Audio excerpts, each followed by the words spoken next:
पिछले एक हफ्ते में चांदी 1,80,000 और सोना लगभग 35,000 रुपए गिर चुका है। पिछले 50 सालों में कभी भी ऐसा नहीं हुआ कि चांदी 2 दिन में इतनी गिर गई हो। तो क्या इसका मतलब है कि गोल्ड और सिल्वर की रैली यहीं तक थी और खत्म हो चुकी है, या सिर्फ ये एक करेक्शन है? और अगर आपने गोल्ड और सिल्वर में इन्वेस्ट किया हुआ है, तो आगे आपको कैसे प्लान करना चाहिए, और अगर नहीं किया तो आगे कैसे इन्वेस्ट करना चाहिए? इन सभी क्वेश्चंस का आंसर आज आपको इस वीडियो में मिलने वाला है। तो अगर आपका भी इनमें से कोई भी क्वेश्चन है, तो वीडियो को एंड तक जरूर देखिएगा।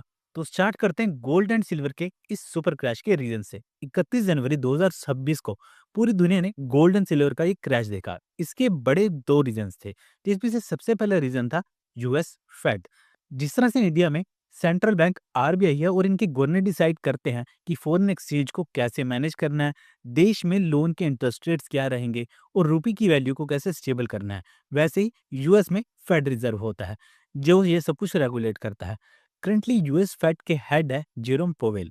कुछ साल पहले जब यूएस की इकोनॉमी स्लो चल रही थी, तो इन्होंने उसे स्टेबल करने के लिए या इम्प्रूव करने के लिए इंटरेस्ट रेट्स कट किए थे, ताकि लोग ज़्यादा से ज़्यादा लोन ले सकें, अपनी बिजनेस में इन्वेस्ट कर सकें और देश की इकोनॉमी को बूस्ट मिले। और ऐसे हुआ भी था।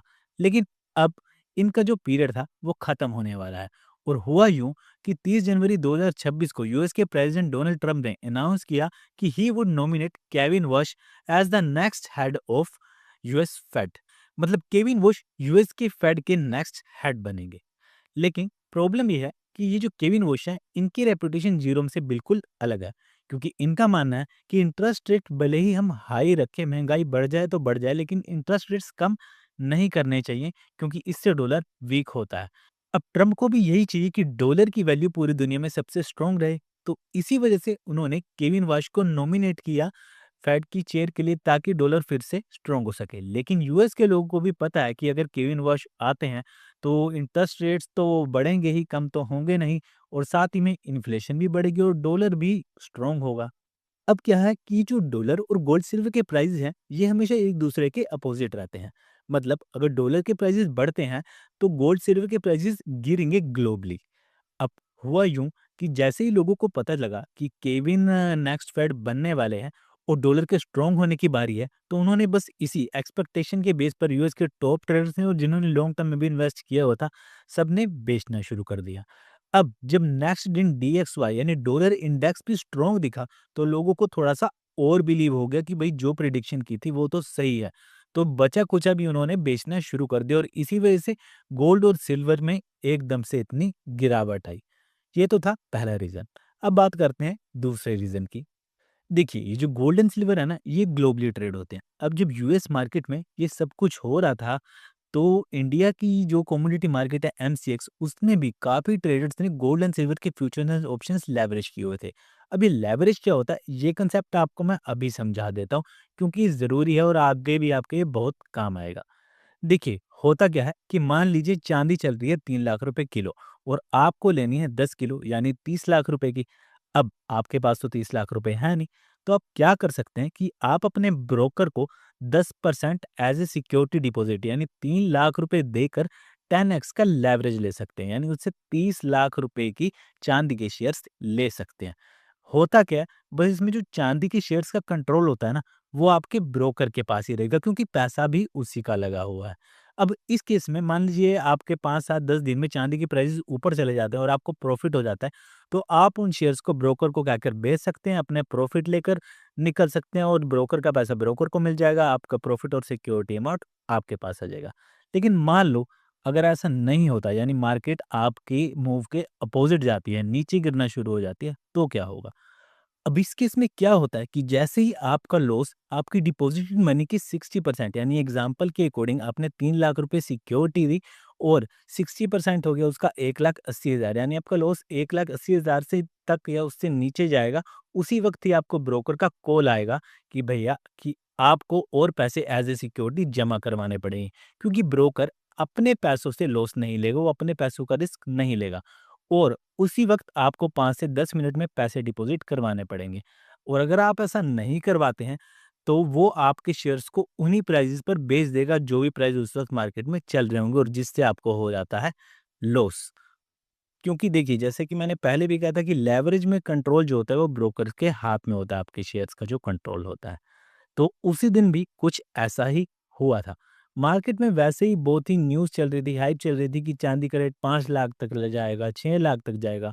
तो लोगों ने चाँदी को साढ़े 3 4 लाख तक रुपए में भी लेवरेज किया हुआ था। लेकिन उस दिन जैसे ही यूएस की न्यूज़ आई और चाँदी नीचे जाना शुरू हुई और ट्रेडर्स थोड़े से लॉस में जाने लगे, तो ब्रोकर्स के पास उनको देने के लिए पैसे नहीं थे, तो पोज़ीशंस ऑटोमैटिकली क्लोज़ होने लगी और चाँदी और सोने की गिरने की स्पीड डबल हो गई। तो ये था सेकंड रीज़न जो उस दिन इतनी बड़ी गिरावट आई थी। अब सवाल ये उठता है कि अब आगे सोना और चांदी का आखिर क्या होने वाला है? क्या प्राइसेस वापस से अपने पिछले हाई को क्रॉस करेंगे या फिर यहीं पर रहेंगे और वहाँ से डाउनफॉल आना शुरू हो जाएगा? मतलब आपको आगे कैसे इन्वेस्ट करना है, इस पर भी बात कर लेते हैं। देखिए, राइट नाउ जब मैं ये वीडियो बना रहा हूँ, तो मार्केट थोड़े से वोलेटाइल है और आने वाले कुछ दिनों में ऐसे ही रहने वाली है। तो मेरा पर्सपेक्टिव ये है कि जो लोग गोल्ड और सिल्वर में लेवरेज कर रहे थे, उनके लिए बिल्कुल भी सही टाइम नहीं है, क्योंकि आपको मार्केट वोलेटाइल है, आपको अच्छा खासा लॉस भी हो सकता है। और वो लोग जिन्होंने लॉन्ग टर्म के लिए गोल्ड एंड सिल्वर को फिजिकली बाय किया हुआ था, वो होल्ड कर सकते हैं। क्योंकि देखिए, भले ही आज आप लॉस में हो, लेकिन गोल्ड के प्राइसेस आप देखेंगे तो हिस्टोरिकली बढ़ते ही आए हैं और वहीं सिल्वर की इंडस्ट्रियल डिमांड भी अभी भी उतनी ही है जितनी पहले थी। भले ही ट्रेडर्स की वजह से थोड़ी सी गिरावट ज़रूर आई है, बट स्टिल डिमांड तो उतनी ही है। तो जिन्होंने physically gold and silver buy किया हुआ है, तो वो इसे और ना खरीदे, होल्ड करके रखें। और हाँ, अगर आपको खरीदना है भी, तो आप तब खरीदें जब इनके प्राइसेस आपके बाइंग प्राइस से 10-15 हज़ार नीचे चले जाएँ। मतलब अगर सस्ते में मिले तो ले लो, लेकिन महँगे में मत लो। और वैसे भी अगर आप मेरे चैनल की पिछली वीडियोज़ भी देखते हैं, तो 15-20 दिन पहले मैंने एक वीडियो में बताया था कि जब आपको सब्ज़ी वाला भी स्टॉक मार्केट के शेयर सजेस्ट करने लगे ना, तो समझ लो कि बस जो उसमें स्मार्ट इन्वेस्टिंग थी वो पहले से ही हो चुकी है।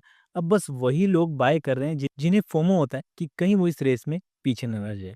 और ये वही लोग होते हैं जो इन्वेस्ट तो हर जगह करते हैं, लेकिन प्रॉफिट कहीं भी नहीं लेते, क्योंकि ये बहुत ही लेट इन्वेस्ट करते हैं। क्योंकि स्मार्ट लोग तब इन्वेस्ट करते हैं जब उस स्टॉक की बात किसी भी न्यूज़ चैनल पे नहीं हो रही थी, ना ही कोई यूट्यूबर उसके बारे में बात कर रहा होता है। For example, right now share market अपने काफ़ी टाइम से बहुत ही नीचे चल रही है, तो वहाँ पर काफ़ी सारी अपॉर्चुनिटीज़ भी हैं, लेकिन गोल्ड एंड सिल्वर के पीछे भाग रहे हैं। तो अगर आपको अपॉर्चुनिटी ढूँढनी है, तो वहाँ ढूँढिए जिसके बारे में अभी कोई बात नहीं कर रहा है। तो आई होप आपको ये वीडियो अच्छी लगी होगी, और अच्छी लगी हो तो चैनल को भी ज़रूर सब्सक्राइब कर देना। तो मिलते हैं अगली वीडियो में, तब तक के लिए टाटा, बाय बाय।